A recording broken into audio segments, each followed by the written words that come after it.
Hello everyone, welcome to this particular video. Let us talk about the National Recruitment Agency. तो basically national recruitment agency जो है वो आपका CET conduct कराएगा, जो कि होगा आपका एक common eligibility test. As of now the institutions जो पहले आपका एग्जामिनेशंस कंडक्ट कराती थी, फॉर एग्जांपल आपका SSC CGL, SSC CHSL, MTS, CPO, JEE etcetera examinations को कंडक्ट करा रहा था. IBPS was conducting IBPS, PO, clerk, etc. Railway Recruitment Board RRB was conducting its examinations. Now all these examinations will have the tier 1 जो आपका एक कह लीजिए कि फर्स्ट स्टेप जो होगा वो सारे एग्जामिनेशंस का एक कॉमन टेस्ट होगा, वो है आपका common eligibility test, that is CET.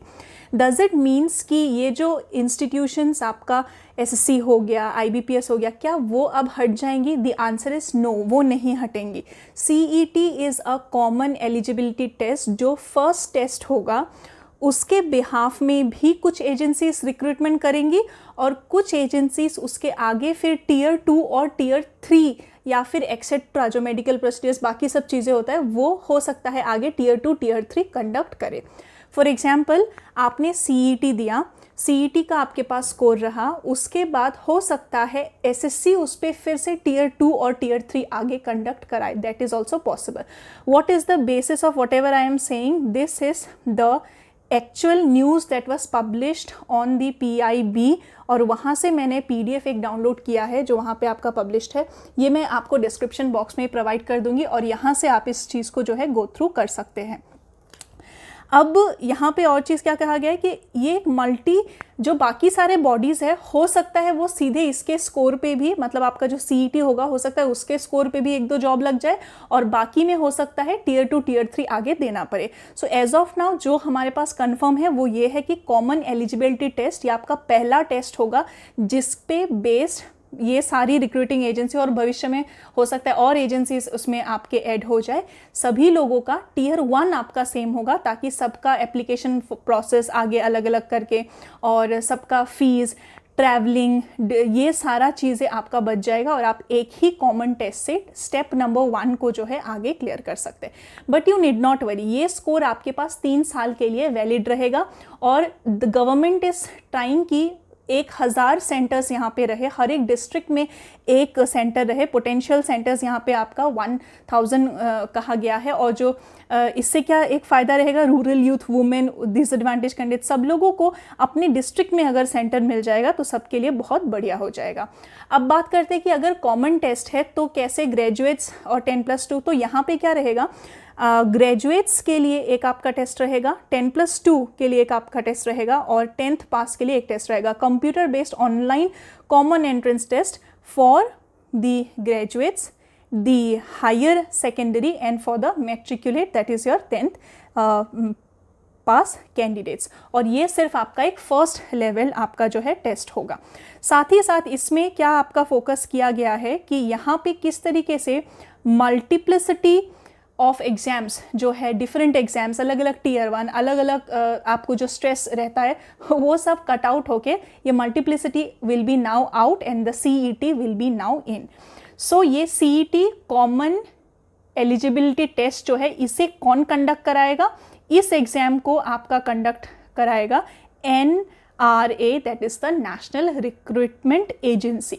ये आपका recruitment, national recruitment agency is the agency which is conducting the examination, जो कि है आपका CET. CET के वजह से क्या आपका रिक्रूटमेंट साइकिल रिड्यूस हो जाएगा, मतलब जो आपके गैप्स रहते हैं 1-2 एग्जाम्स के बीच में या फिर जो आपको फाइनल सिलेक्शन मिलने का प्रोसेस जो काफ़ी लेंदी रहता है, क्या वो कट डाउन हो जाएगा? तो we are hopeful. The what is mentioned here is that yes it will reduce the recruitment cycle as well.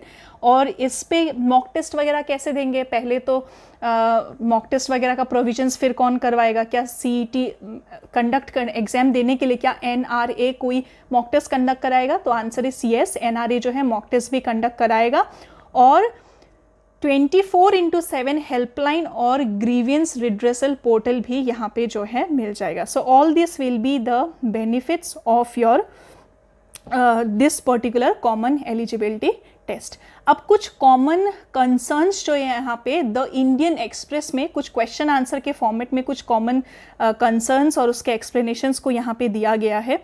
Y the NRA is needed, तो यहाँ पे हमारे देश में ऑन एन एवरेज 2.5 करोड़ से लेके 3 करोड़ एस्पिरेंट्स जो है अबाउट 1.25 लाख वैकेंसी के लिए हर साल यहाँ पे एग्जाम्स देते हैं। Now imagine at least 3 SSC, IBPS और रेलवे, अगर ये तीनों का भी टियर 1 या फिर पहला जो टेस्ट है वो अगर कॉमन हो जाए तो फिर भी कितना ईज हो जाएगा स्टूडेंट्स के लिए। ये बेयर मिनिमम है, बाकी सब लोग भी जो है इसके साथ आगे आपके ज्वाइन इन हो जाएंगे। So as of now the test will be conducted for 3 levels, graduate, higher secondary and the matriculation.